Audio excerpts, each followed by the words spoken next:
Oh, no. Oh, yeah! I finished these fights. Give me a hell yeah! Top Rope Nation. Learn to love it. It's the best thing going today.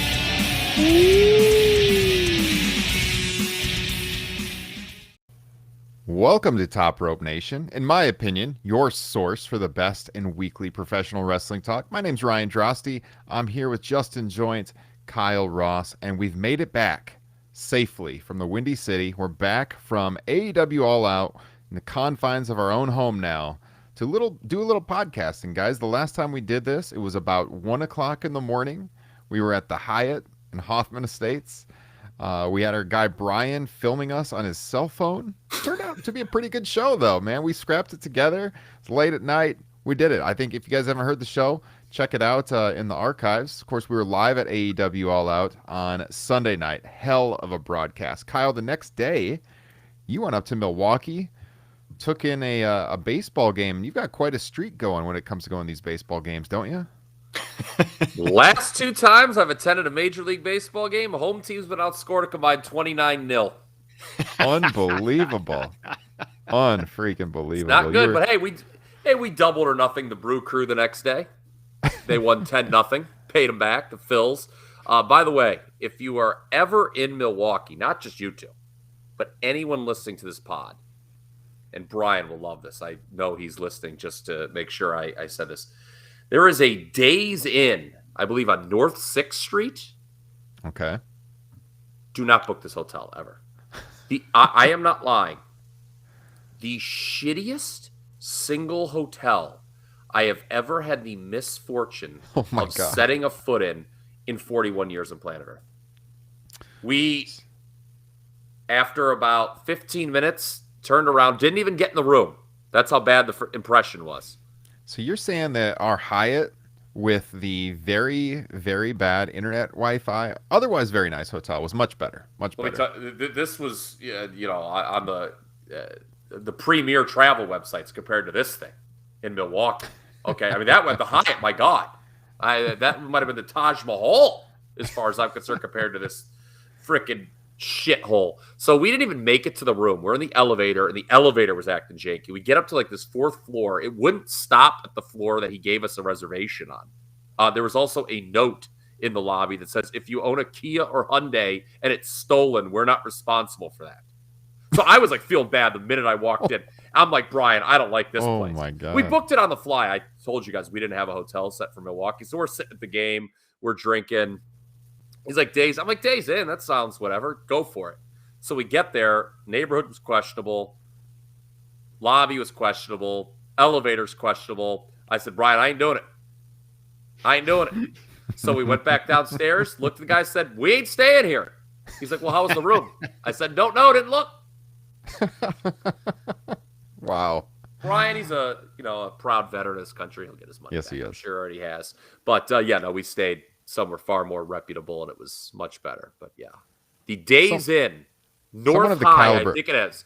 The reviews, we went back and checked the reviews on, like, TripAdvisor. Uh-huh. I don't think there has been anything to receive a more consensus horrible reviews than this hotel. I mean, the reviews of WrestleMania 9 look positive compared to what this hotel got. I mean, just the absolute drizzling shits. How amazing would have it been if the elevator door opened and I would have been standing there? Yes, as this happened in Chicago nonstop that weekend. You guys had some fun together. Kept fun. Oh, man. Wait, this isn't the first floor? Nope, it's not the first floor. Coming up to see us? No, I was going downstairs. Well, you're on the 6th floor. Hey, man, Justin and I, when we were driving home from Chicago on Monday, we were checking the score. I'm driving. I'm asking Justin for updates of this baseball game that you guys are at, and man, it got ugly. But we made it home safely. Justin, how you doing? Week's almost up. I am terrific. Ready to talk some pro-graps. Hell yeah! Still coming off the high from Sunday night.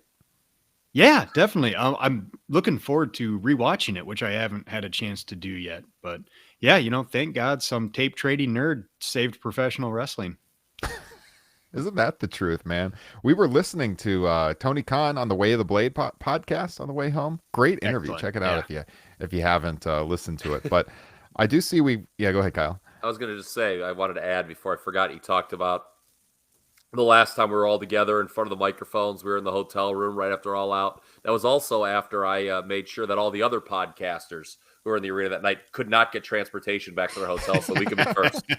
I canceled all our transportation. Did you read about that after the fact? After All Out, apparently Ubers don't go out to the Now Arena after a show, and yeah, like all these people were getting stranded. Andrew Zarian was pinging my phone during our podcast recording, like looking for a ride. I felt so bad because we got out of there quick. We found kind of a back way out of the parking lot again. Brian got us out of there quick, got us back to the hotel. I think we put out probably the first post show of anyone that was at the arena. So, yeah, it was a really good time.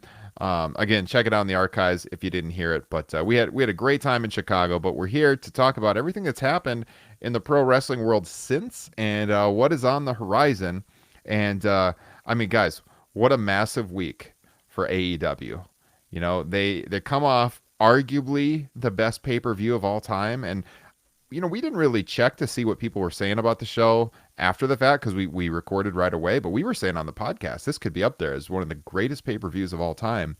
And then you look at the reviews after the fact, and that's what people are saying. I mean, the most respected analysts of all time say it's right up there. And that's how I felt walking out of the Now Arena that night. So, yeah, it was, I feel lucky to have been there. Kyle, did you have something? No, yeah, it was great. That just a bit, I mean, it was the best wrestling show I've ever attended live. I can tell you that much. We have some people checking in the chat tonight. So, guys, if you have any thoughts as we're going on the show, we are streaming live on YouTube. We're on Facebook. We're on Twitch. We're on Twitter. Leave us a chat. Let us know what you think of the topics that we are discussing. We'll get you involved in the show. We've got Greg checking in. Greg likes the intro, the retro intro I got playing as the show goes on the air here. Our guy Frank from PW Torch checking in, watching some football tonight. Yeah. Frank Pettiani checking in, Pro Wrestling Torch out in New York. And he's at a bar drinking and watching football, but he couldn't help but open up that cell phone and check out the live broadcast of Top Rope Nation. Appreciate that. Hi, Frank. So, hey, guys. So, before we get into it, of course, as I always say, the best way to help out Top Rope Nation and help us reach new listeners is to subscribe wherever you're getting your podcast. Leave us a 5-star rating. And if you're here on YouTube, we've been really trying to get our YouTube channel growing. The best thing you can do, please subscribe to the channel. And if you're listening on the podcast feeds, look us up on YouTube. Subscribe to the channel. The more subscribers we get, the more features we can unlock on YouTube. And we would like to do that. So help us out. And we've got a lot of great stuff. I mentioned our live show we did in the hotel room the other night in Chicago. Video of that is now up on the Top Rope Nation YouTube. So even if you heard the podcast version, you want to check out the video. It's only the second time all three of us have been in the same place at the same time doing a podcast. It was a lot of fun. And I got a vlog dropping in the next few days of our trip to Chicago. It'll be only on that YouTube channel. So we're going to start off the bat here with the AEW Dynamite viewership from last night. And holy hell, they finally did it, guys. Dynamite beat this week's Raw in the coveted 18 to 49 age group demographic, both in the male and female demo, as well as even more so in the all-male 18 to 49 demographic. I believe the ratings were identical, but AEW's viewership figure in the demo was slightly higher. The show did 1.319 million viewers. I believe that's the second highest they've done ever, and the highest since the debut episode back in 2019.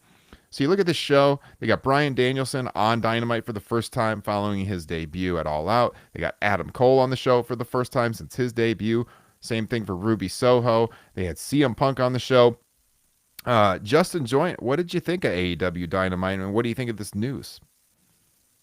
Love it. Love both of them. This show was pretty promo heavy, but I was okay with that coming off of All Out and kind of wanting to probably get, those big three guys on the show. Mm-hmm. And the rating is great. You guys know me. I'm not as big into the ratings as you, but, my one hope is that this isn't a one-time thing, that they can keep this ball rolling. Kyle, your thoughts when you heard the news today? I actually wasn't surprised. Given the buzz coming off the pay-per-view, you had to figure there was a jump. I saw Alan Cheapshot on Twitter beforehand throw out the 1.3 number. And I was like, yeah, that sounds about right, what they should do overall. I think psychologically beating Raw in that demo is the bigger deal. Mm-hmm. And Justin talked about moving forward because he's absolutely right. Just one rating, what does that mean? You know, they've got to maintain it and hopefully grow. And what starts next week, by the way?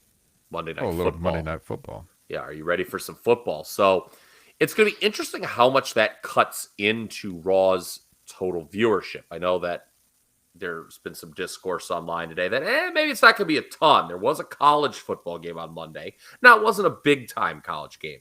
Louisville and Ole Miss. Kind of a big game, but it's not as big as an NFL game. You got to think another 10% at least is going to get chopped off. It feels like the NFL game. I don't have the data to back this up at my fingertips, but it feels like, since the Raw viewership has been dwindling over the last several years, that the effect of football has obviously gotten less and less because you're really getting down to the hardcore wrestling fans that are actually watching 3 hours of Monday Night Raw on Monday night. I'm sure it's going to have an effect. Not as much as it would have a few years back, but for AEW, you're right, Kyle. I mean, like the psychological effect to do this before Monday Night Football happened. Dynamite has beat Raw's demos before, but not in the same week. They've done like a demo rating one week where it was like bigger than the rating the week before, which it had us thinking this was going to happen soon because they've done it not week to week, but they've done higher ratings than Raw has done. And this week, head to head, they finally did it. It's massive, man. Absolutely massive. If Monday Night Football does cut in to the rating, couple 100,000, okay? Let's say, just hypothetically, throw it out. Raw falls to closer to 1.5 2 weeks from now. If you're Tony Khan, do you hot shot something in an effort to beat them in overall viewership, if that's a possibility? I think they're already going to be doing. I mean, that's the Arthur Ashe show, right? 2 weeks. Yes. So I mean, you also want to build. I mean, maybe not hot shot. I mean, do you just load? I mean, you've got to load that show up, don't you? In 2 weeks. I mean, you think if they lose like 200,000 and you grow, and the overall numbers start to get neck and neck. I mean, you talk psychological warfare. I mean, that's a real big deal. I mean, as much as the demo's the coveted thing, I think it would be a real kick in the teeth to WWE if more overall people watch that show, watch Dynamite than Raw.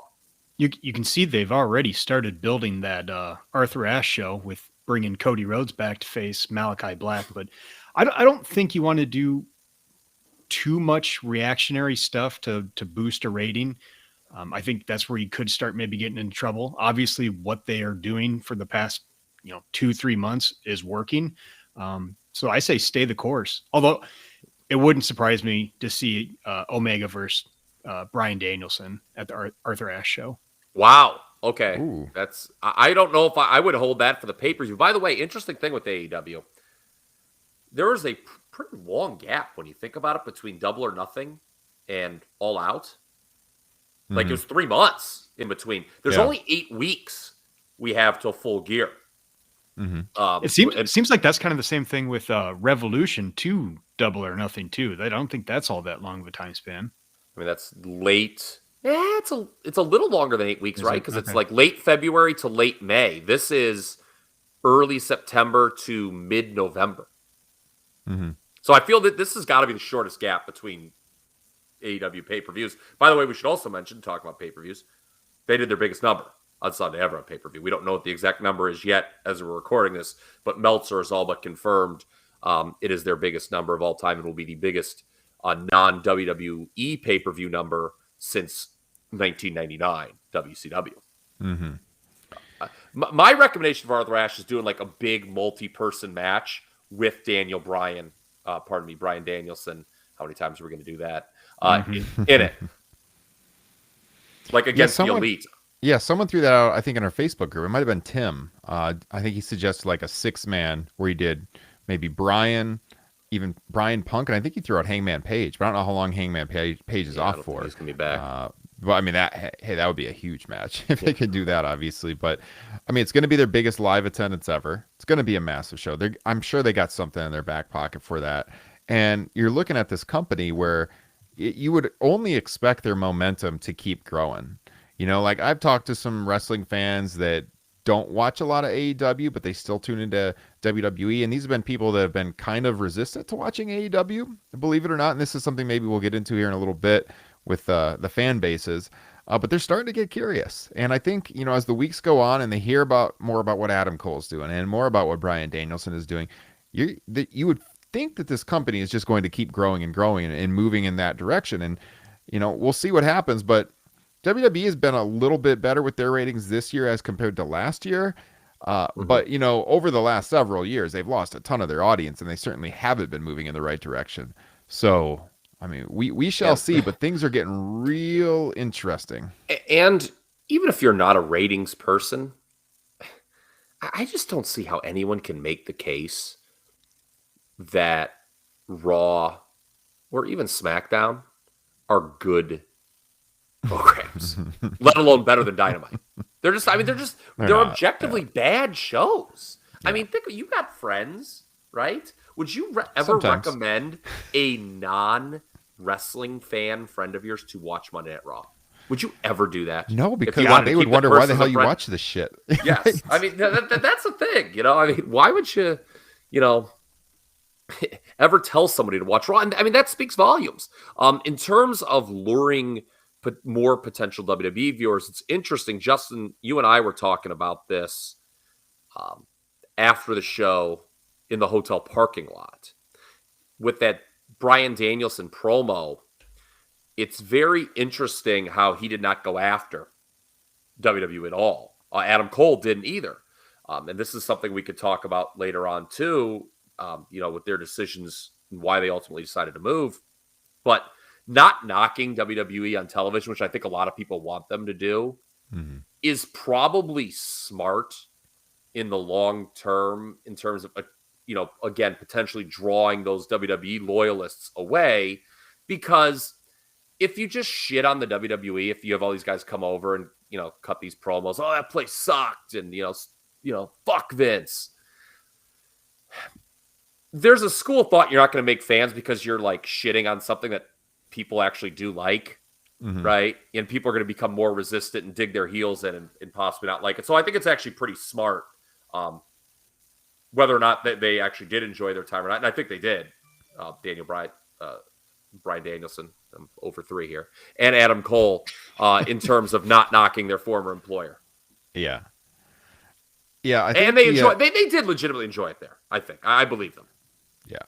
So I think Alvarez tweeted this out, but the highest viewed segment on the show, no surprise, was the Elite with Bryan Danielson. I think 1.5 million that quarter peaked at last night. So, yeah, man. I mean, it's getting real tight with Raw. Obviously, SmackDown is ahead. Network television show, that's kind of their A show too. But, I mean, for this company to be around for 2 years, barely 2 years, and to be competing with Monday Night Raw, the flagship, is pretty exciting for wrestling fans.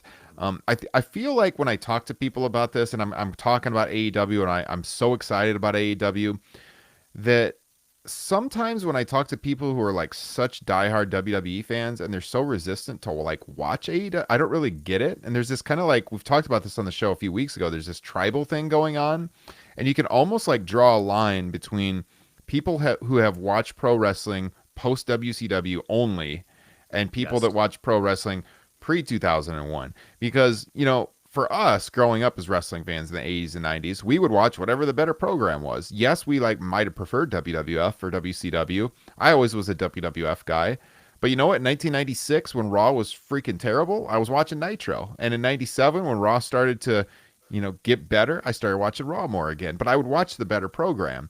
So, you know, to have the two competitive wrestling programs, it's only going to benefit the fans. So I don't get this mindset of, you know, I'm loyal to the WWE. It's something that I feel like is ingrained in people because it's the only product they know. And I just can't relate to that. But I've seen that more and more. Like there was that tweet, you know, Mick Foley had that video. I wanted to make fun of that. I had that in the notes. That was an unbelievable I saw that in your tweet. notes. There was a reply to the tweet of Mick Foley, and he was like, oh, paraphrasing here, but like, Mick, don't do this. because we need you. WWE needs you right now. Like, dude, you don't work for WWE. Like, this is a fan talking.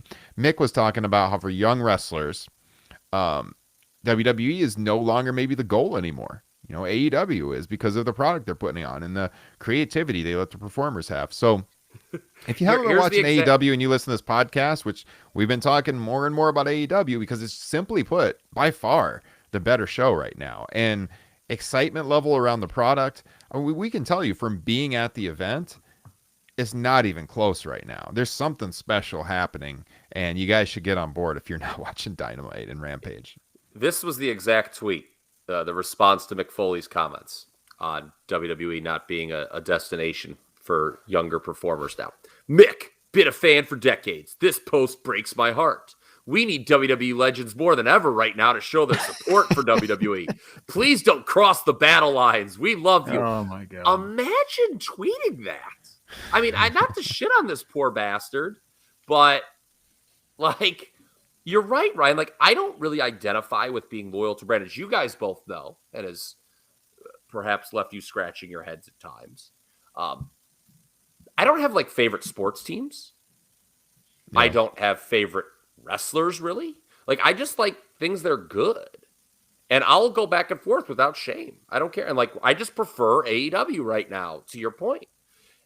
So if WWE got good, and we talked about this, Justin, on that show with Tribalism, the reason we're rooting for AEW is because we want it to have an effect on WWE and to change WWE for the better. Exactly. Like, that's the key. I think when you talk about dividing lines, Ryan, in the fan base, like, who are these WWE diehards? Are they people who just kind of became wrestling fans during the time period where WWE had the national monopoly? I'd say yes. And really, I think what we're seeing with the divided fan base is a referendum on WWE over the last 20 years, right? Like, there's people like us who, have been bitching for 20 years about this product. Yeah. And we're clearly desperate for something else to be good. And then there are people who actually, God bless them, it's what the last 20 years of WWE is what they know, and they like it. So, and to think about it, they've grown up with never seen real competition to WWE.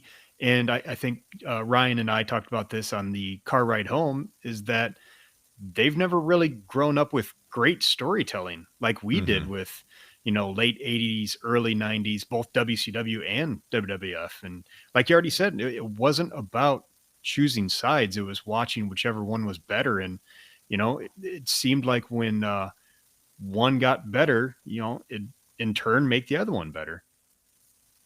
Yeah. It's kind of like what we talk about a lot of times on the pay-per-view post shows when we harp on WWE pay-per-views. Great matches, no storytelling. And I feel like there has been a generation of fans that have grown up that like great matches, so they're like work rate fans, but they don't really care about storytelling because WWE doesn't give them storytelling, and they never have. And so they don't really know what the product is like when the storytelling is great. Like we talk about, we love doing the Patreon shows, classics, our bonus show, which we're going to be doing WWF one night only this month, by the way. Patreon.com/Top Rope Nation. Support the show. Check out the link in the description. But one of the reasons we love going back to the 80s and 90s and reviewing those old shows is because the storytelling was so good a lot of times, and that's what's really been missing. WWE, they haven't been forced to give us great storytelling because they haven't had any competition. And we want them to have competition so that we get that storytelling again and we get exciting shows. And when we see AEW having these long, drawn out stories, like what's been going on with Hangman Page now for almost 2 years, that's what we love. We love professional wrestling. So obviously when we get a company run by a wrestling nerd like Tony Khan, who, if you listen to him on any podcast, obviously has an incredibly good understanding of the business and the history of the business. We were listening to this show, Kyle, in my car, and I turned to Justin and I said, this guy's like Kyle. I mean, he could like throw out the most random stats about Mid-South wrestling, from 1985. It's unbelievable. And it's not like it's just some rich guy getting in because he's looking to make a buck. This is a guy who loves the business. And I don't know how you don't root for that. It's really funny what you just said about WWE pay-per-views, Ryan. that it's the people that enjoy them, they're just in it for the matches and don't care about the storytelling. Well, isn't that ironic? Because what has WWE harped on for like its entirety? Like the entirety of it's not about matches and work rate. It's about stories. And Vince doesn't want to be a wrestling promoter. The word is banned, right? No promotion tells worse stories than the WWE. Yeah, like their stories are they just either stop or just like are forgotten or are no good. I mean, their stories stick, and I think the matches are overrated. Personally, I mean, there was a time when you could get a really good match in a WWE pay-per-view. I don't think that's happened in the last 2 to 3 years. I haven't seen any match of the year candidates on the cock. Well, and I think this is where we were talking about this in the Facebook group, and we might have talked about on the pod too. Like, this is where we disagreed a little bit on the Rollins and Edge match. Like, I thought it was a really good match, but I also understand your point in that it's just like every other match. They all work the same style, and this is why a match like Walter and Dragunov was so good, because it was so different from what you normally see. And then, hey, those are the kinds of guys they're apparently not recruiting anymore. So I mean, it's different. I mean, if you just like the WWE in-house style, yes, you'll give it a good rating. If you're someone like me and uniqueness and the story going in is a significant factor in rating the match, then it's going to come out kind of closer to average in that instance. I know there's a match with AEW on that pay-per-view that a lot of people were talking about, just where it ranks Ryan all time. Cage match, and we should get into that, I think, right now. Real quick, I want to throw this out from the chat. Okay. Tim talked about the famous quote where Vince told Ted Turner, Ted, you're in the wrestling business. I'm in the entertainment business. I mean, it goes way back where Vince wanted to be in the entertainment business. But, I mean, if you like professional wrestling, AEW is where it's at right now. And every single performer that has gone there has made a point to use the term wrestling. That's the biggest shot they've taken at WWE, because all of these guys and women grew up wanting to be wrestlers. And no matter what Vince McMahon wants to say about we're entertainment and how much he wants to distance himself from pro wrestling, he will always be the pro wrestling guy. So I don't understand this mindset of how he's spent the last almost 40 years trying to distance himself from the wrestling business, despite being the most famous wrestling promoter in the world, so much so that he bans his talent for even saying the word. It's super bizarre. No one outside of WWE doesn't call it wrestling. I know. Like, my friends are like, oh, you still watching wrestling? Yeah, like, it's always going to be that way. Like, you watch that sports entertainment still? No one says that. What kind of fucking asshole would say something like that? Let's talk about this cage match, Kyle, where it ranks historically, because we came out of the Now Arena just absolutely buzzing about the Bucks and Lucha Bros, and we were talking that night about where this thing ranks. We compared it, the ladder match they had 2 years earlier. Both Dave Meltzer and Brian Alvarez have called it the best cage match of all time. And I know we've all been kind of thinking about that this week. So you wanted to make a point on that, Kyle. Well, yeah. Well, real quick. No, Justin, you go ahead, because I got to bring something up. I just thought it was interesting to point out when they said best cage match ever, it was not with the qualifier tag team steel cage match. No, it's overall. It's steel cage match, and that's it. Hell in a Cell. They talked about Hell in a Cells too when they discussed this. They did. Okay. Yeah, I heard. I can't remember if it was Meltzer. It was on the show Meltzer and Alvarez did, but they brought up, Shawn and Taker, best Hell in a Cell match. But yeah, he was, even with that, he said best cage match of all time. So yeah, when we went live on the air, we had seen Alvarez already tweet that was the best tag team cage match ever. We were kind of scratching our heads there, thinking about, what is the best tag team cage match ever? What is the standard bearer in that category? And then I remember you guys tweeting the next day when you're driving home, my God, they just called it the best cage match period ever. It's funny you brought up Shawn and Taker. I'm going to say this right now. I don't think it was better than Shawn and Taker. I'm not prepared to say that. I'm not. Because it's how I rate matches. Like, I think, again, the storytelling in that and the effect, like, look, I'm not like the biggest Kane fan, but like, you could not have debuted him any better. Especially today. Yeah, I mean, Shawn Michaels, like, character at that time was an all-time favorite. I mean, I'm not going to say it was better than Hell in a Cell. I just absolutely won't. That is an absolute. I don't go above 5 stars, as you know. That was a flat-out 5-star match. I had it as the number 2 WWF match of the 1990s. So that's interesting that they included Hell in a Cells. To me, the best standard WWF cage matches, this is non-Hell in a Cells, would be Bret and Owen at SummerSlam 94 and Matt Hardy versus Edge at Unforgiven 05. This was better than both of those. Mm-hmm. The Bucks and Bros. Best tag match in cage history. All right, there's no WWF/E match that would compare. I don't know what the best tag match from that company in a cage ever was. I was thinking like Savage and Adonis versus Tito and Bruno. But that's like maybe 4 stars if you really like that time period. Mm-hmm. I could not really think. Believe it or not, the best tag match in a cage, a standard steel cage that I could come up with, is from TNA,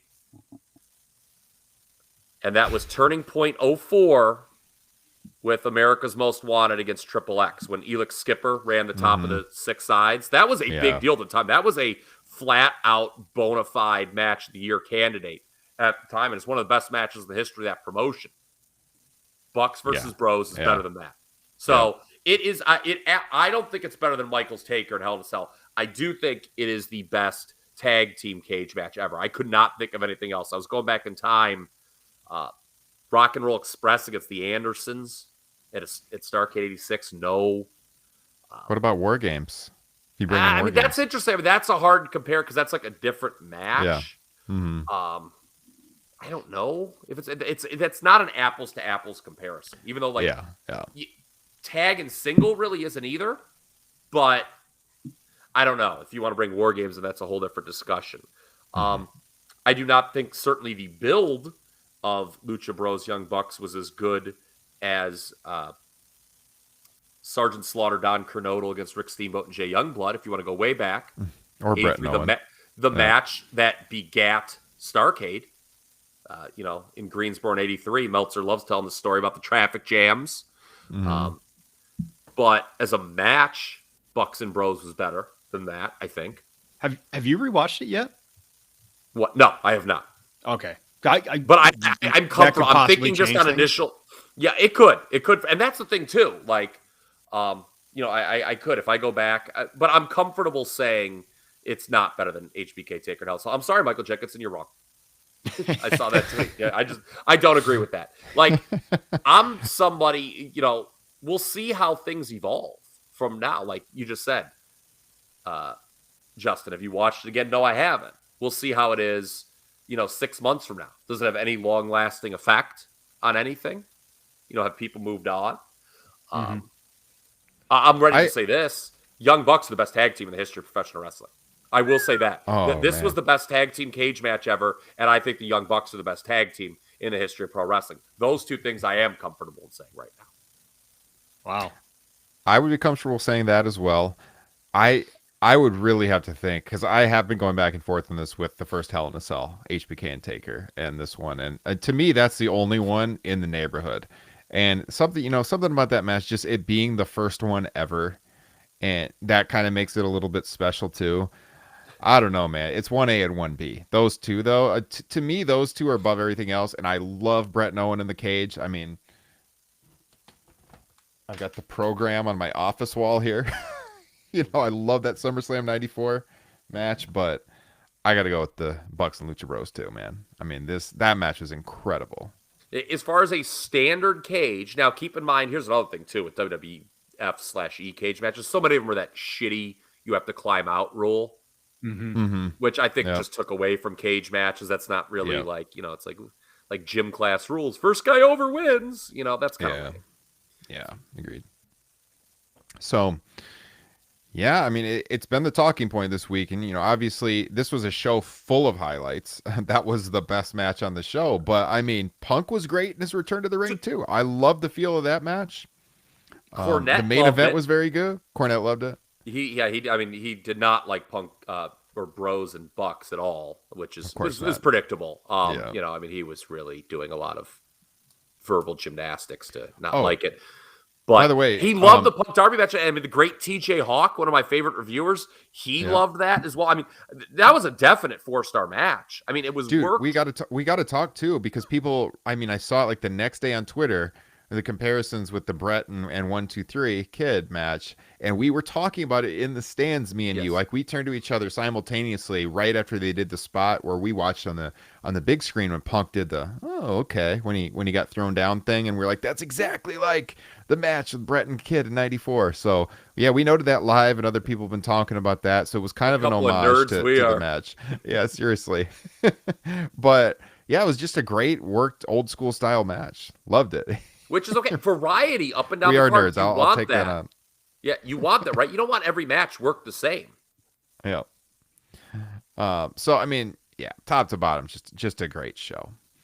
So should we move into this Vince McMahon topic, which is our big topic today? Just a couple other things. I just wanted to throw a few things here. Okay. So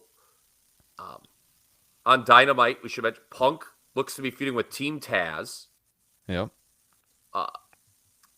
Danielson's going with the Elite, and we're clearly headed for an Omega Danielson title match. We talked about this a little bit, when it could be maybe Full Gear. Have they announced is Full Gear still going to be in St. Louis, or is that off the table, perhaps? They have not announced. I have heard rumors of St. Paul being considered in the XL Energy Center. So just enjoying all of a sudden with his eyebrows raised. I have heard that, and now Justin, that happens. It's a 3-hour drive from us. We're going. So not trying to like break news here, but I have heard that mentioned.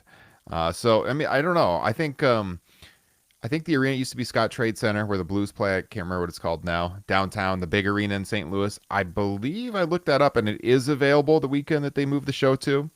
But they have not announced for Minnesota Wild sure. game?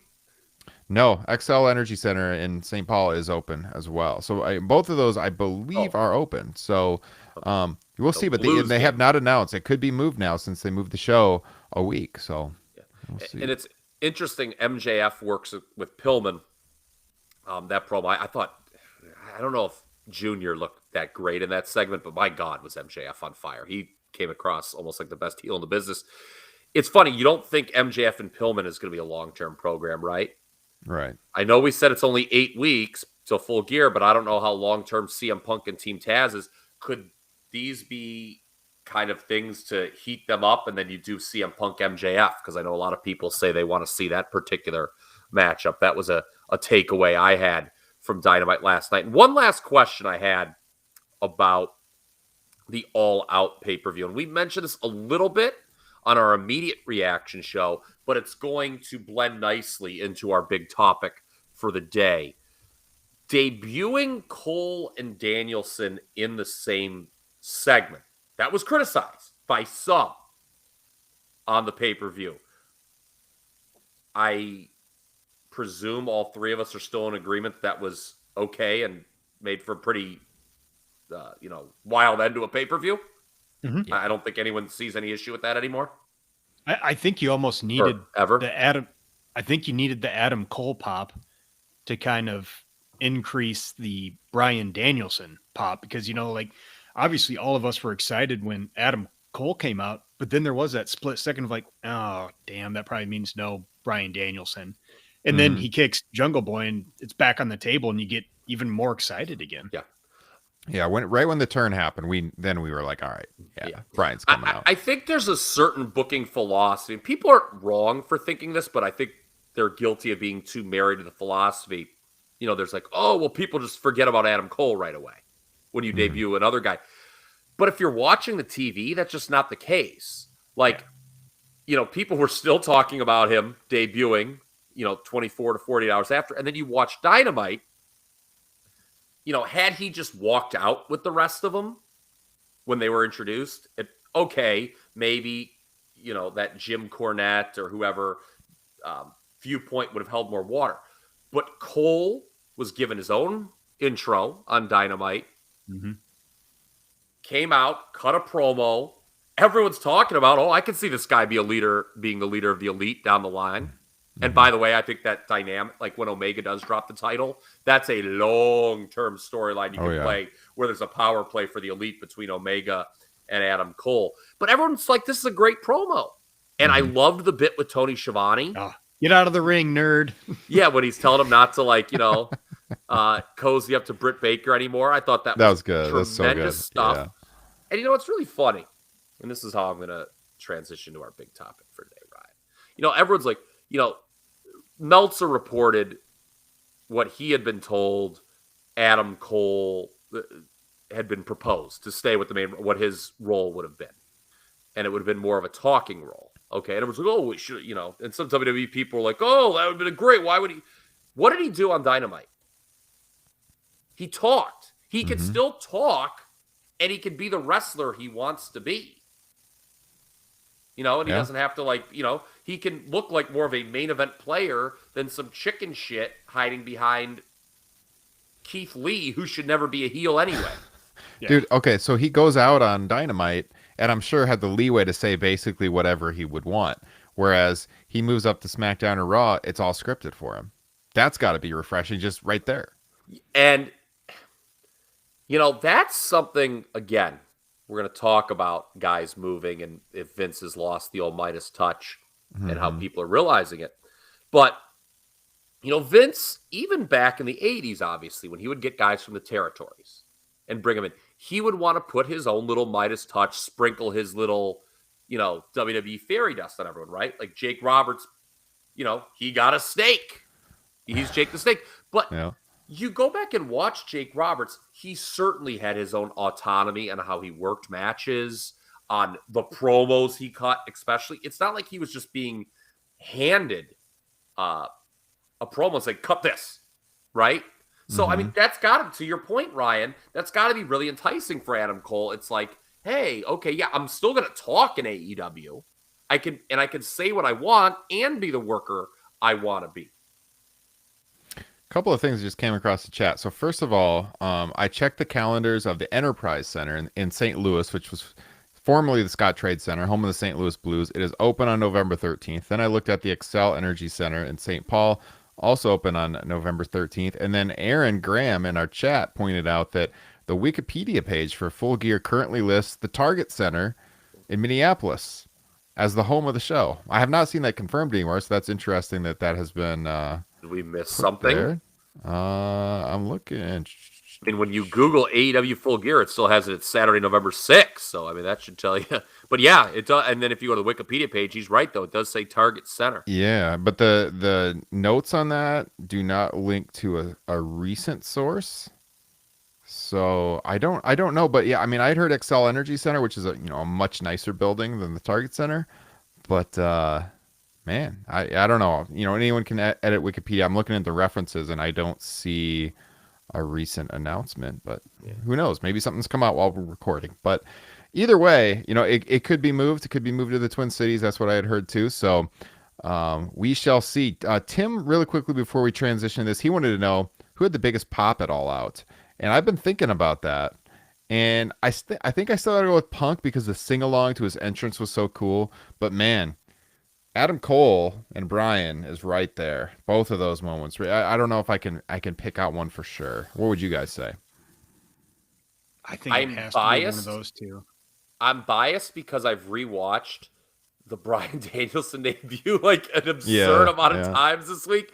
I know Jim Ross had some faux pas during the pay-per-view telecast and wasn't great on Dynamite either necessarily, but I thought he did a great job with Bryan Danielson's debut when he's like, for the love of God, it's Bryan Danielson. I thought he came across great there. That's why you have JR, I guess, on the payroll. Mm-hmm. Well, you know who doesn't have JR on the payroll anymore? Mr. Vincent Kennedy McMahon. And let's talk about this. This is this is our topic for tonight. So the golden touch, the Midas touch, Vince McMahon. He, it's often been said over the years that, Vince was such a great promoter and he could make anything work. And now that has really been put to the test over the last 20 years or so. I mean, we've talked about this. We talked about this on the show before, where they've really struggled to make any new stars in WWE for basically post Cena. Both of the big stars that they've had over the last 10 years or so, the biggest stars, at least that the crowd got behind, are now in AEW with Daniel Bryan and CM Punk. And both of those circumstances were willed by the fans, the hardcore audience that wanted to see those guys, succeed. It wasn't a Vince McMahon creation. And so, like, Kyle, you brought this up as the main show topic tonight. Has Vince McMahon lost the Midas touch? And, go ahead and introduce this, and I'll give my thoughts, and Justin, you can chime in too. Okay, so I think we would all agree that he has. I think what I really want to harp on tonight is it's not just three yahoos drinking IPAs on a podcast saying this. It's very clear that those within the industry spanning multiple generations are realizing this. And I think that's what's key. It's one thing for, us who are, people say are biased and want AEW to succeed. Oh, of course you think Vince has lost the Midas touch. You guys have been bitching for 20 years about this product. But, I'm seeing a lot of stories over the last 72 hours. Adam Cole leaving to go to AEW.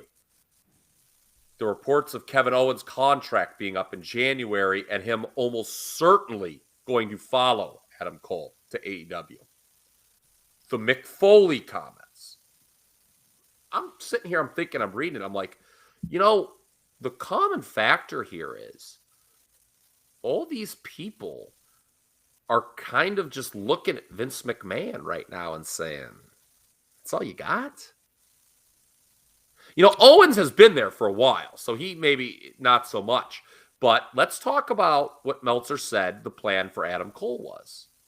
Oof. Had he come up to the main roster, it was for Cole to be like a mouthpiece type character with a heel-turned Keith Lee.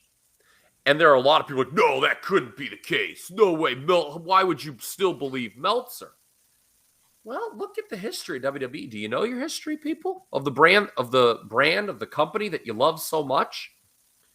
It kind of fits, right? Adam Cole is small in Vince McMahon's mind. And that's probably how he sees him.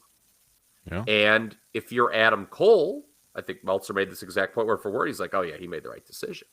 I mean, Cole, we've already talked about it. He's like, well, I can still talk in AEW. I can cut the promos I want to talk, not that I want to cut, not the promos they want me to cut.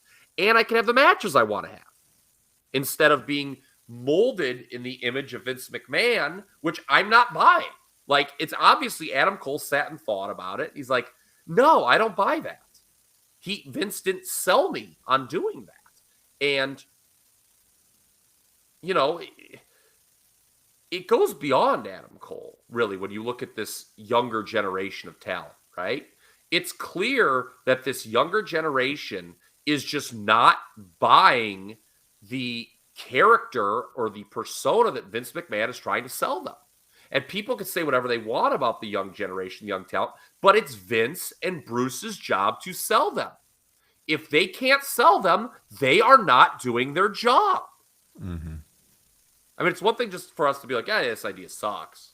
But if the talent doesn't buy into it, and if the creative team doesn't buy into what Vince is saying, oh, by the way, that's a trickle-down effect. Think about all these TVs. When Vince is telling the creative team, I want so-and-so to do this, and the creative team's like, what a fucking shitty idea this is. You think they're very convincing when they're telling the talent to do that? No. Well, going to AEW, he can wrestle in general.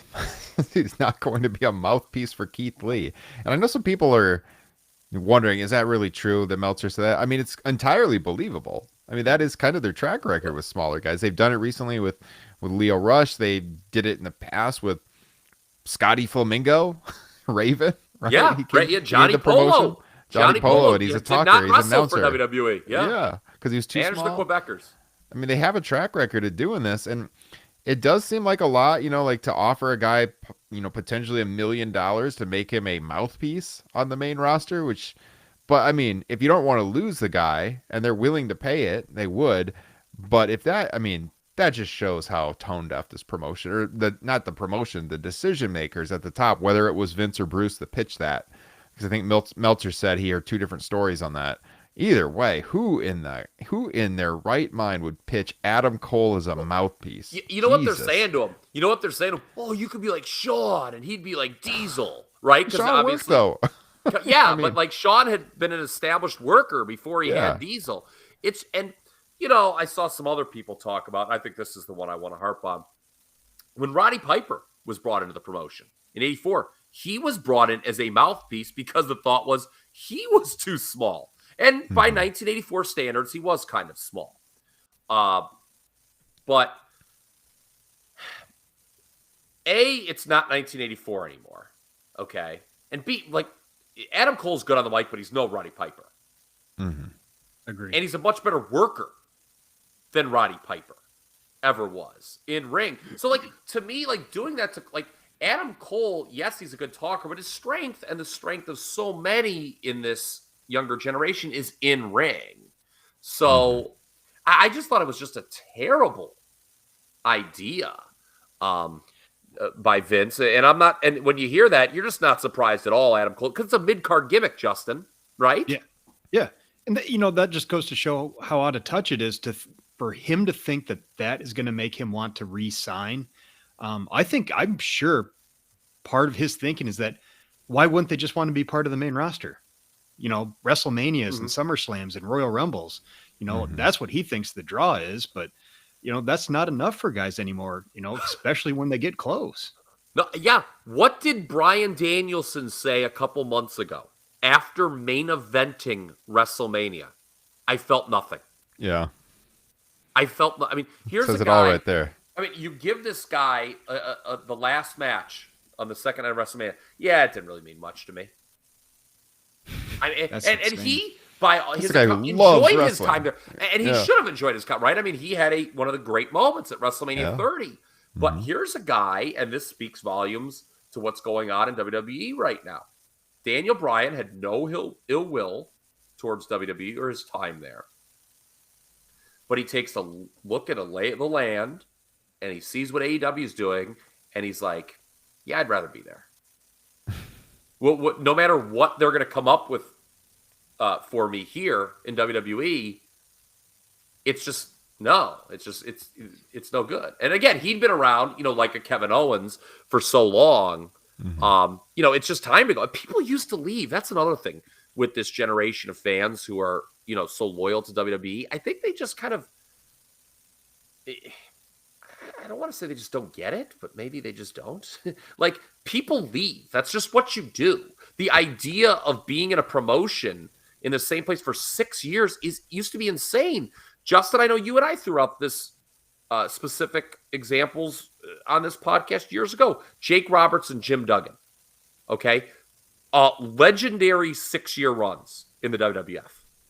Okay? 6 years. Kevin Owens has surpassed the length of their runs in WWF. And at a time when you are overexposed more on television, what is there left for him to do? That's a little different than just saying, Vince McMahon sucks. Owens should go. He's been a babyface. He's been a heel. He's been the Universal Champ. What is there left for him to do in WWE? He should just go just to get a fresh coat of paint with the new booker. Yeah. So, that's not the same as Adam Cole. I made this point to my friend Joe, who's a friend of the pod, the other day. We were talking about this, and I said, Randy Orton working the same promotion for almost 20 years. This would be like unheard of in the history of professional wrestling. It's good for guys to jump back and forth. It keeps them fresh. They used to do that in the territorial days. They used to do it WWF versus WCW. You looked at a Bret Hart, who seemed like a lifer in WWF at one time, and he was only there 13 years. Only 13 years, compared to 20 years of Randy. And he wasn't on top for 13 years. So, He's a tag team guy. 4 years as a top single. Yeah. Guys, I don't know what you're talking about. These guys really freshen up when they move from Raw to SmackDown or vice versa. Has this AEW thing exposed that as complete manure or what? Absolutely. That holds nothing. And I want to say this, by the way, because I'm feeling a little froggy tonight. I don't think a lot of people have reported this. Some may not even know it, quite frankly. When the brand, by the way, best wishes should go out to Triple H today from all of us, I think. Obviously it sounds like a very serious situation. Meltzer didn't want to get into it. on Wrestling Observer Radio. I don't know what the situation is beyond what WWE.com says, but I do know this. With the brand split, which I hate, and people that listen to this podcast know it. When the brand split was first proposed in 2016, it was proposed by Triple H to bring it back. And his proposal is that he would get SmackDown and be in full control of that while Vince would have full control of Raw. And you'd have kind of competing visions. Triple H was trying to come into his own creatively with NXT and was doing a great job at 2016. He was the toast of the town at that time. Well, Vince liked the brand split idea, but he didn't like the idea of giving SmackDown to Triple H. And, that's the thing with changing those brands. It's still a Vince vision, no matter which show you're on, so that's just, moving to a different company is worlds different than switching brands within WWE. And one last gripe. Is there any shittier booking trope than when they job the guy out on the one brand because he's switching? Like, who the fuck thinks that's a good idea? If you think that's a good idea, you're stupid. You're a dumb son of a bitch. And if that's Vince McMahon who thinks it's good, then Vince McMahon's a dumb son of a bitch. Drew McIntyre's obviously going to SmackDown, right? Yeah. I've talked about it before. I am 99.9% sure that Drew's heading to SmackDown. And so they're having him lose. That'll make him real over when he shows up. It's not like he's jobbing out on a territory where people who are fans of a different territory don't see that TV. This is not 1980. Again, it's not 1984 anymore, guys. It's Weekend a Guy before he goes to our other major cable television show. Before we put him on our other TV show. Because the SmackDown fans, they don't know what happens on Raw. What kind of cow shit is that? So Kyle, this whole thing about him having the Midas touch and all this. I mean, I guess going up until the Attitude Era, that was the general consensus is Vince McMahon. He brought the company back to a second boom period at the Attitude Era, and everyone's at that time was talking about Vince McMahon could do no wrong. We had that boom period from 85 to 90 approximately, and then what we had from 98 to about 2001. But I put this out in the Facebook group today. I wanted to raise the point. Did he ever have the Midas touch? Because if you look at Vince McMahon's track record, and I'm not saying one way or the other. Okay, he's obviously done some great stuff. WWE wouldn't be where they're at without it. No doubt about it. But to me, when you talk about someone having the Midas touch, this is someone who consistently makes stars. And when did Vince buy the WWF? Like 82, I believe, from his father officially. Yeah. Maybe it would have been late 82. It could have been, but yeah. Okay, so he's had the promotion now for 40 years. Mm-hmm. How many of those years could we consider like that business was really booming? 7 to 8 years of the 40 years? Is that right? Mm-hmm. Okay, so that's one point. The other point is like you don't have to have business a boom period to be successful, obviously. But you would expect like ebbs and flows where business gets hot, it goes low, hot, low, whatever. This company since 2001, and 2001 was where the downturn started, has mostly for the last 20 years been trending downwards. There was a couple periods where ratings picked up a little bit and live attendance too, but I'm mostly looking at ratings. I believe 05 and 06 and around 2009, they got a little bump to their yearly average rating. Little though, not like a massive increase like we saw in the Attitude Era. It was mostly flat or declining, and then it went up like a tiny bit, and then it continued declining. So like, if you have a person who's been in charge for the last 20 years, and by and large, television numbers have declined consistently for 20 years, like how do you say that's half the time he's owned the company? Well, the whole Midas touch thing comes from like the second boom period, right? Like his reputation was set after that, because if you go back to like 2000, early 2001, and he's presided over 2 boom periods, the majority of those years were during one of the 2 boom periods, right? Like I always talk about, like, it's so fascinating how that, the nadir of the promotion in the mid 90s was such a short period of time when you look back at it, right? Like, I remember, and I'm sure you guys do as well, I'm still watching this product in the mid 90s. Like, I'm like, God, is WWF going to ever get back to like where it was? And you're like, should I keep watching this? And you look back compared to today, like 20 years of decline, it was only like 4 years or 5 years you had to wait, to get back to where you wanted it to be. So, I mean, it's funny because his reputation was just, it was hurt by like the XFL, I think hurt it a little bit. But within wrestling, the belief, it was set. And, that's the thing. It's like, oh, this guy's got the Midas touch. But the last 20 years, there's been way more misses than hits. And again, going back to this point of people from multiple generations kind of realizing this now that, hey, maybe this isn't the Vince McMahon that I grew up watching or grew up rooting for in the case of like the Adam Coles, right? Or pardon me, grew up as a part of, or not even grew up, just I wasn't like Mick Foley. I'm sorry, I got a little lost there. Like Mick Foley, here's a guy who was a big time star in WWE. Like he absolutely became a way bigger star due to his time period in the Attitude Era with WWF than he was as Cactus Jack, right? I mean, as much as we love Cactus Jack, he became a huge star in that second boom period. And I think it's tough for a guy like him. You could see him wrestling with it, pardon the pun, in his comments when he levels the criticism at the very generic WWE creative. But Mick's a smart guy and knows who's making those decisions.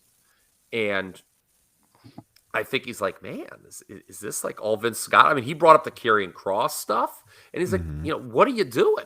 And he's spot on to what we were talking about with Adam Cole. If these younger guys, they don't see it with Vince that come through the indies. They're like, no, I don't want to do this, and you're not selling me on this. And again, that's up to Vince and Bruce to sell these guys. If you're not selling this talent on your vision, that's on you. It's not on the talent.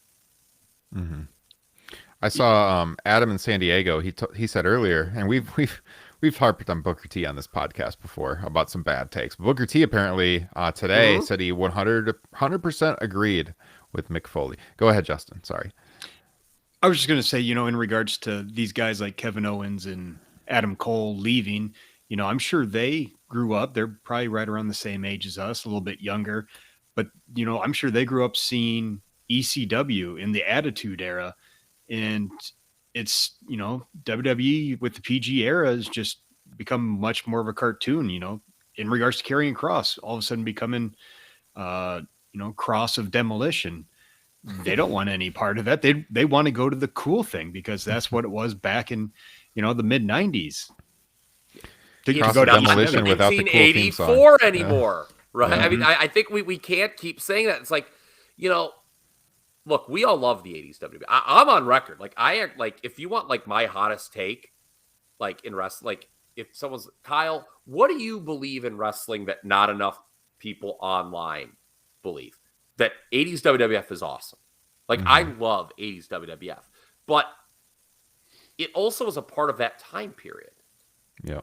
Right? Like, that was the 80s were a weird time, man. And you could do that in the 80s. But when did they get big again, this company? By doing the exact opposite of what they were doing in the 80s. And, with Bruce coming back, that giving everyone a gimmick shit, it didn't work in the early 2000s. Remember that? Like in 2004, they would just give these guys that would come up from OVW these horrendous gimmicks. I heard Cornette mention about it. Yeah, on his on his podcast. He's like, they give him these shitty gimmicks. And all my old OVW fans were like, why do they ruin our favorites when they go up there? And Cornette's like, I don't know. Yeah, I mean, it's true. Yeah, I mean, actually, on that note with Bruce, I want to clarify something, or not clarify something, or just double back to it. When Bruce was brought back to the company and put in charge of creative, I made the point that maybe this could be good in the sense that Bruce knows what Vince wants, right? And that kind of the chain of command, there will be less of an identity crisis, right? Mm-hmm. Well, unfortunately, he's not an idea guy, and he has no interest on selling Vince ideas that are good. He has an interest in selling Vince ideas that Vince will just like. And this is what WWE is going to be with Bruce having more power, man. That they're going back to what they know. They're going back to the 80s and the early 90s. Everyone gets a character, and not to jump on our good buddy Andrew Zarian, he had like this thing with Karrion Kross. By the way, loved sitting in front of Andrew at the show. Mm-hmm. What a guy. Him and his wife. Yeah. What people. I mean, what phenomenal human beings. But he had this thing with Karrion Kross. It's like, well, the edict is that everyone has to have a marketable gimmick. Well, what about Bray Wyatt? Action figure. Yeah, for that. Well, what about Bray Wyatt? You just fucking 86'd him. I mean, I didn't like Bray Wyatt, but he's better than, freaking S&M meets, the movie 300 or whatever the fuck you're doing with Karrion Kross. Yeah. A couple of people checking in the chat right here. Let me throw some of these on the screen. Someone in our Facebook group. If you're posting from the Facebook group, it doesn't put your username. If you go to our Facebook page, it'll have your name. But someone in the group said, has there been a star or popular wrestler in the last 20 to 30 years that wasn't just being a turned up version of themselves? What was the last gimmick that actually got over and was a draw with the crowds? That's a very good question. Because people like reality. I mean, that's what got Punk over. Has there been a star? Can you keep this on the screen? Right. Yeah. Has there been a star or a popular wrestler that wasn't just... I mean, Mankind. That's 20 years ago. No, he's kind of... But, it's like... That wasn't... I mean, it wasn't a turned-up version of himself, though. Really, Mankind. That was definitely a character. Was Undertaker in the last 30 years? Yeah, I mean, I guess. Yeah, but... Yeah, I mean, I get... Like, Undertaker's, the most popular character. But, yeah, I don't know, you're right. I mean, it wasn't like Mick Foley, but it kind of became a turned up version over of time as it went on. For sure. Like when he first came in '96, it was kind of like Vince's spin on Cactus Jack or something. But over time, I mean, the Mick Foley you saw on television was pretty damn close to Mick Foley the person, or a turned up version of it. Yeah, I mean, obviously the Undertaker is not an undead. Mark Calloway is not an undead human being. So yeah, I mean that's the exception, not the rule, right? Mm-hmm. Mm-hmm. I mean, for every Undertaker, there's fucking 10 Kerwin Whites. Well, hey, yeah, let's okay. That guy disagreed with me. Yeah.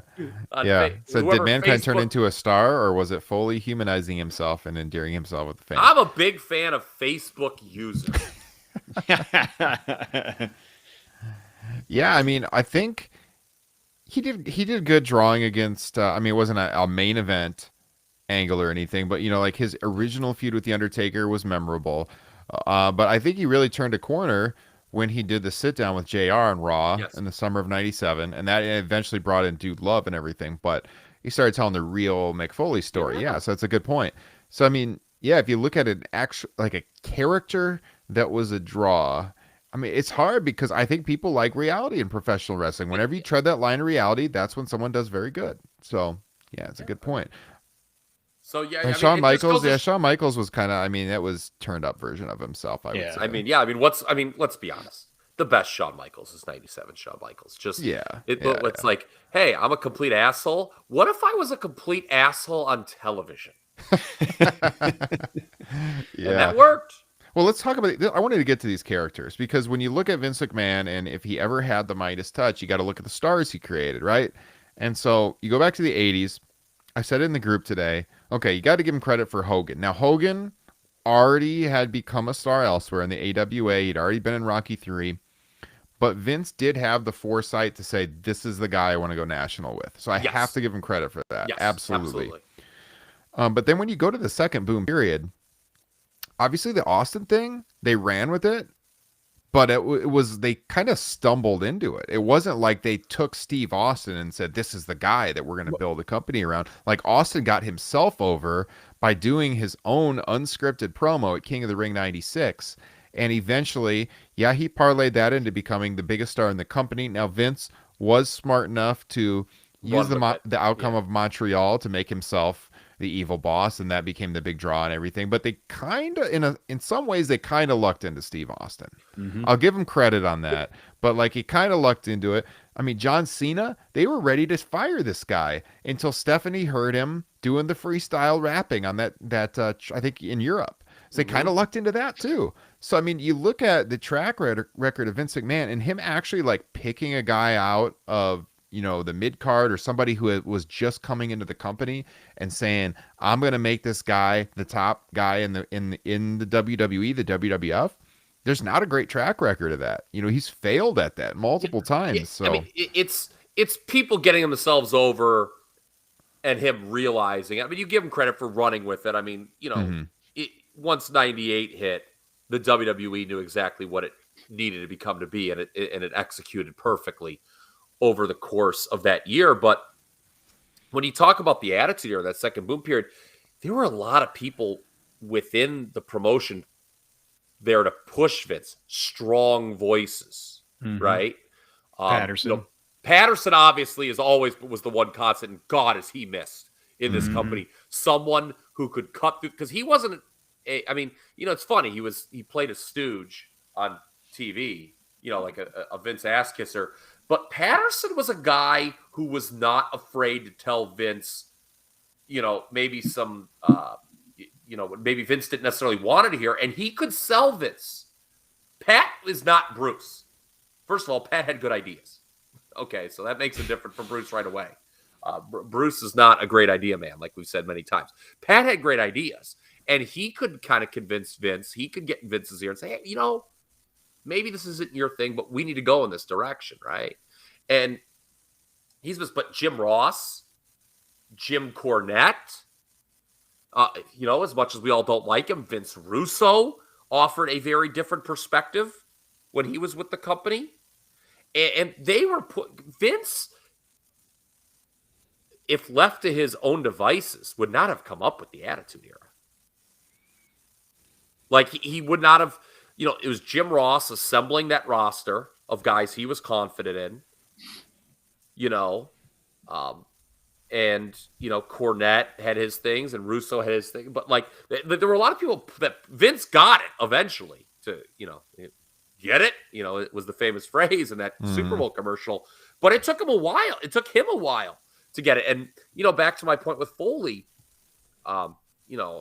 Jim Ross and Jim Cornette, you hear them on their podcasts, and they'll always criticize the writers, right? Because I think it's hard for them to come to grips because they worked hand in hand with Vince when Vince was still kind of good. And they look at WWE now and they're like, oh, well, this, does Vince suck now? I think it's hard for them to come to grips with that. I think Cornette's just starting to, if you listen to the last couple of weeks of his show. It's like, man, maybe Vince just doesn't know what the fuck he's doing anymore. But when we talk about multiple generations kind of looking at Vince now and saying, who is this man now? Yeah.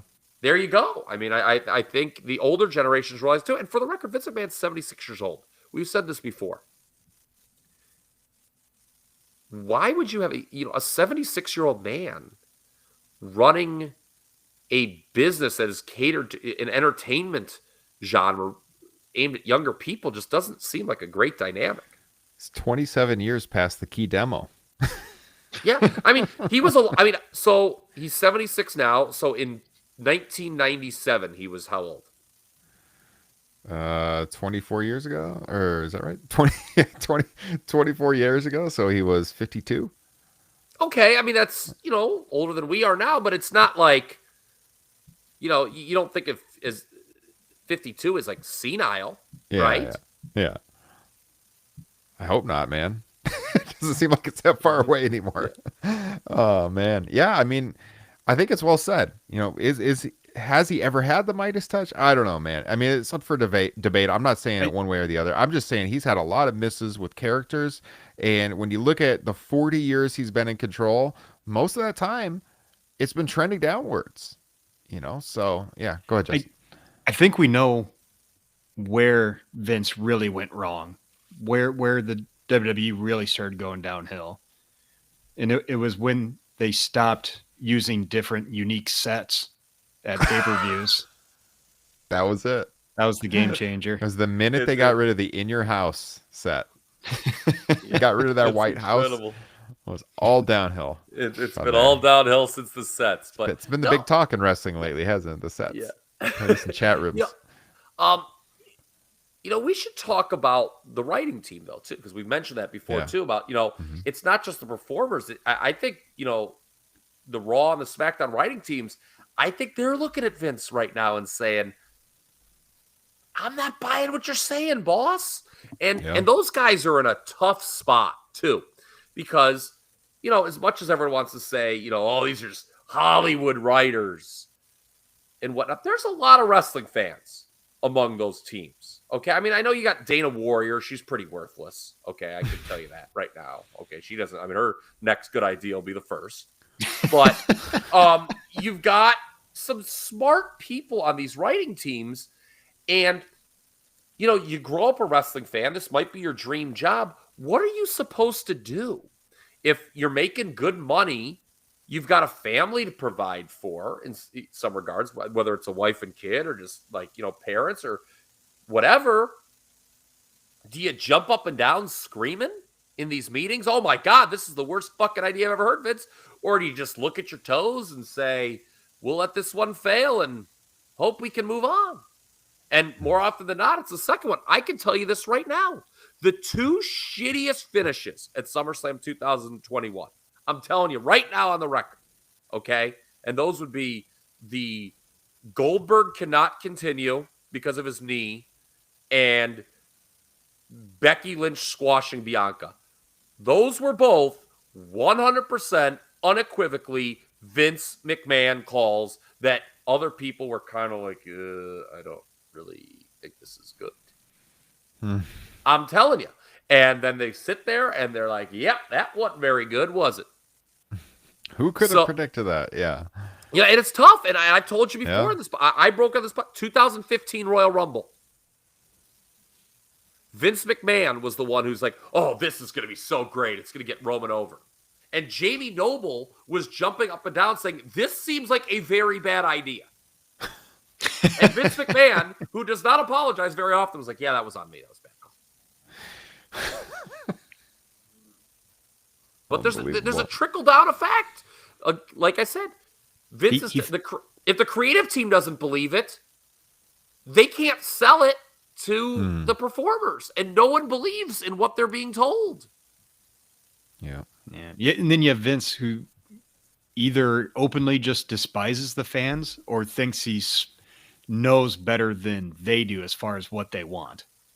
He doesn't know what the modern audience wants. I mean, the Adam Cole thing drives that home. Like, he's stuck in an old mindset where, oh, this is, this worked, when I brought Roddy Piper in. Well, it's just not, that's not what the modern fan base wants. Yeah. The modern, your fan base knows what Adam Cole brings to the table. You could argue in '84, your fan base may not have really known what Roddy Piper brought to the table. It's a different world. Well, it seems like anyone that still has the passion for professional wrestling that has the ability to leave is looking at leaving. Because everyone that's jumped ship has said that there's going to be more. And we know that Kevin Owens is coming up early. Does anyone know where Todd Grisham went to? Because this is one of the most incredible quote comments I've ever gotten in the chat.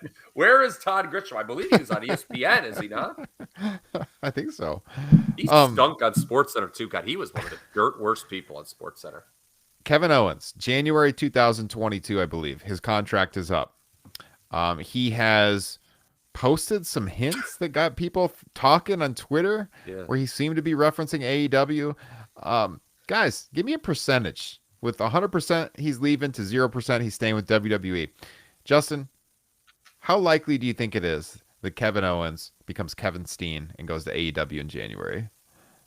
If his contract is actually up January 22, I put it at 95%. The only thing, he's a big family man. The only thing I could see him sticking around for is if he gets just a huge payday, and a big financial security for his family. But outside of that, he's another one of those guys who just he seems to want to be creatively happy. He has seen his ceiling with this company, the whole thing with WrestleMania 33, losing the world title match, and also Vince losing the world title matches, and they took the belt off and put it on Goldberg and let them feud over the U.S. title instead. But him and Jericho had the hottest feud going, and they were relegated to the U.S. title. Mm-hmm. And then not only that, but like this most recent past year, losing over and over again to Roman Reigns.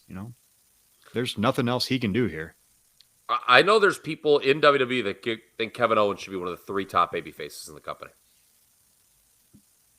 And they're not he's wrong. He's not going to be there. He's just not. Vince sees him in a ceiling. Very interesting that Justin referenced that WrestleMania 33 match. That was when Jericho decided to seek greener pastures. He's like, this, and for the record, they were going to Lesnar anyway. It didn't matter. Had they had a universal title match at WrestleMania, those two, Lesnar was getting the title. I think Jericho's talked about this, that the plan was for Jericho to win the universal title from Owens originally, and he was going to get, run over by Lesnar. But, to answer your question, Ryan, about percentage, I don't know, 99. I mean, I would be stunned if Kevin Owens was on WrestleMania next year. Because, again, what is there for him to do? Yeah. I think he's out, too. I can't imagine he stays. And someone asked me this recently, and I said 99%. He's gone. Yeah, I mean, he's looking straight into the void of a Dolph Ziggler career if he resigns. I know for a fact there are people in WWE that were shocked Cesaro resigned. Mm-hmm. What shocked? Dumb move by him. And then you have him liking that post that Mick Foley had. Yeah. What a Cesaro, dummy. what are you doing, man? He could have been out. Well, I mean, what he's just figuring, he's like, well, I mean, I'm not going to get pushed. Might as well like Mick Foley post bitching about this company. But I mean, that's the thing, right? Like, they used to dangle the carrot. Oh, we'll give you a push. Don't worry. Well, look at Cesaro. He wins one big match at WrestleMania, and then back to where you were. Yep. Which, by the way, I predicted on our WrestleMania post show. I'm not going to toot my own horn, but I'll pat myself on the back. Yeah, and there's going to be more guys, too. I heard there's a lot of these contracts were redone. Mm-hmm. I don't think Kevin Owens is going to be the last guy to leave. And, you look at some potential big names, the future, the guys who should be the future of this company, like a Big E. Keep your eye on this briefcase situation. Mm-hmm. If Big E does not have a brand built around him, he's going to bolt too. I'm telling you right now, because he's sick of waiting at this point. I mean, there are people in that company saying, I said that there's people who think Kevin Owens should be a top 3 babyface. Well, those people also think Big E should be among those top 3 as well.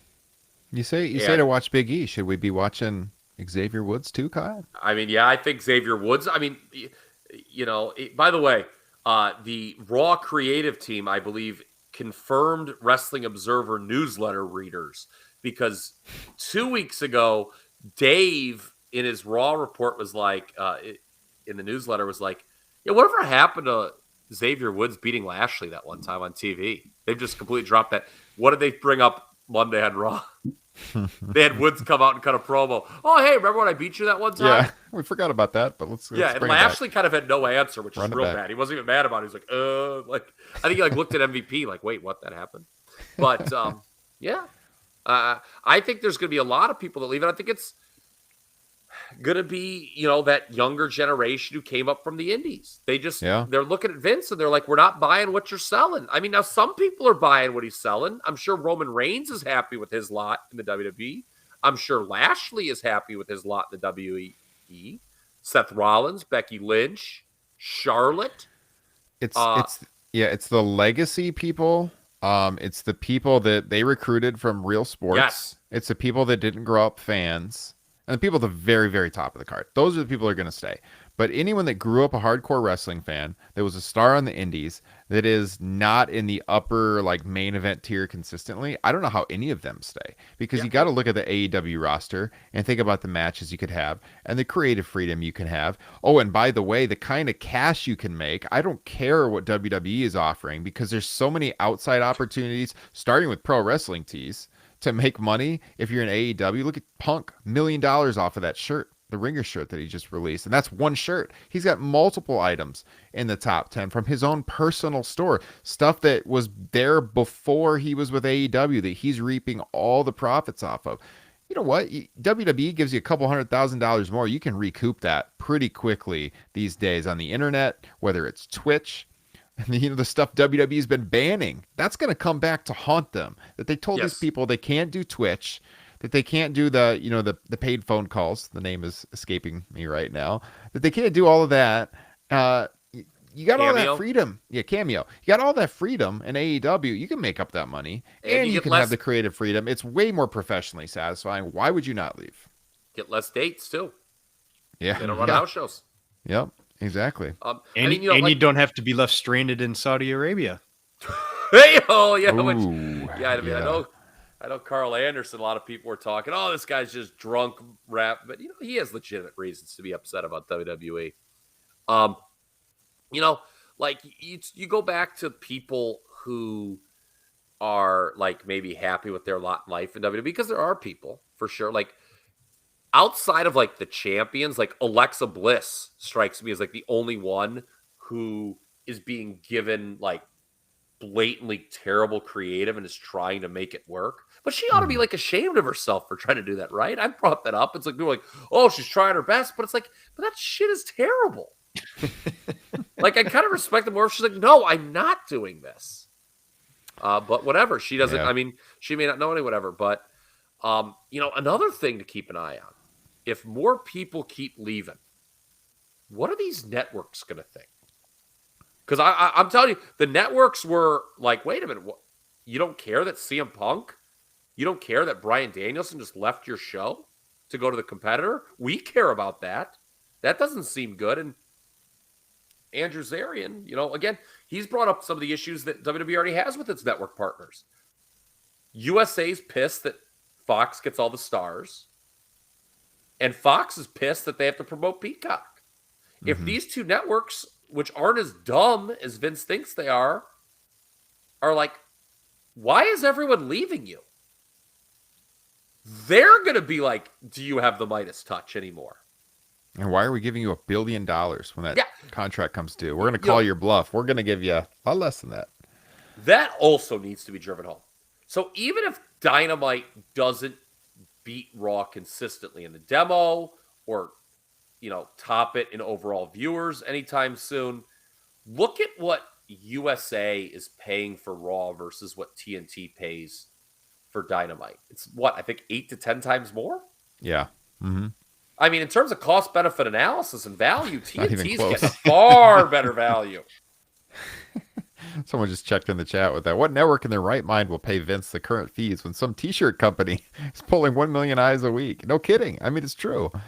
So, I mean, obviously AEW is more than a t-shirt company, being sarcastic. But yeah, I mean, we'll see, man. These TV rights fees, when they come up in a couple of years, it's going to be very, very, very interesting. We've had a ton of stuff going on in the chat tonight. I want to thank everyone for joining us live. What a chat room. Tony Schimmel, the AEW, somebody says. I think that's my favorite. I love doing these live shows, and it's been a while since we've done it live. More often than not, we'd like to go live, and hopefully we'll be doing more of that here in the weeks ahead. So stay tuned to the YouTube page. And if you're listening after the fact and you want to join us live, look us up on YouTube. It's youtube.com/TopRopeNation. Subscribe, hit the bell notification so you get alerted in your email every time we go live.